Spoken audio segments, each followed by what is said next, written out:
Les tirs, la destruction, l'absence de tout, ce n'est pas une vie. Plus de 6 millions d'Ukrainiens en sont venus à cette conclusion depuis le début de la guerre et ont quitté le pays. Les rues presque désertes de certaines villes et villages en témoignent. En laissant tout derrière, beaucoup ont aussi abandonné leur animal de compagnie. On les croise partout sur la route, amaigris, malades, désorientés. Dans la ville de Оріхів, Stanislav ne sait plus les compter. Тому зайнявся. Воно спочатку там було 2, 3 собачки, 4, 5. Au début, il n'y avait qu'un ou deux chiens, puis 4, 5 avant la guerre. Nous les avons sortis de la rue et amenés à la maison. Nous les nourrissions. Puis, de plus en plus de chiens sont venus, toujours plus. En ce moment, nous en nourrissons des centaines. Avec le peu de moyens qu'il a, il les nourrit tant bien que mal, mais lui et ses quelques voisins ne peuvent pas suffire à prévenir leur souffrance. Dans la vie de tous les jours, Marcus, un Allemand, vend de l'équipement médical aux cliniques vétérinaires de son pays. Un travail qu'il partage avec des missions bénévoles en Ukraine depuis plus de 5 ans. I've been in the Ukraine since 2017 and the war changed everything. Je viens en Ukraine depuis 2017. La guerre a tout changé. Maintenant, je dois aller sur les lignes de front.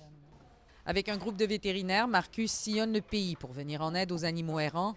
Leur mission, stériliser, vacciner et soigner en urgence cette population vulnérable et oubliée. Laurel doit peut-être son cran bien trempé à sa ville natale, mais c'est en Ukraine que la New-Yorkaise a fait ses toutes premières incisions comme jeune vétérinaire. Opérée à la lumière d'une fenêtre sur une planche à repasser, au son des explosions, ça ne ralentit en rien sa cadence. A normal day, I do 20 to 30. Je dois faire de 20 à 30 opérations un jour normal, mais avec cette équipe, je dirais définitivement plutôt une quarantaine en une journée. Ils font de belles et longues journées pour accomplir le plus de choses possible. Elle manque de sommeil, mais pour ça, il y a la caféine, dit-elle. Ce qui ne lui fait pas défaut, malgré les inquiétudes de sa famille, c'est la motivation de revenir encore et encore. I don't understand why it's got to be everyone else's problem. They're here doing this, so I don't. They feel safe, I feel safe. Pourquoi ça devrait être le problème des autres, demande-t-elle. Ils le font d'eux, dit-elle, parlant de ses collègues. Alors s'ils se sentent en sécurité, moi aussi. And the people want us here because we don't go to an area and said, okay, here we are. The people ask for help. Ce sont les gens qui nous veulent ici, dit Marcus. On ne va pas à un endroit pour dire « OK, on est là ». Ce sont les gens qui demandent de l'aide. Pour Stanislav, venu les remercier, Marcus, Laurel et l'ensemble de l'équipe ukrainienne sont de véritables héros, alors que trop de ses voisins se sont montrés lâches.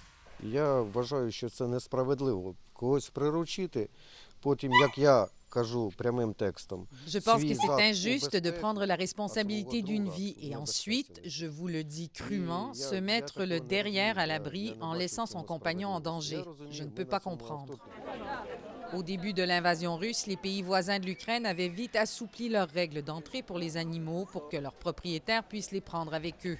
Mais c'était une mesure temporaire qui ne s'applique plus.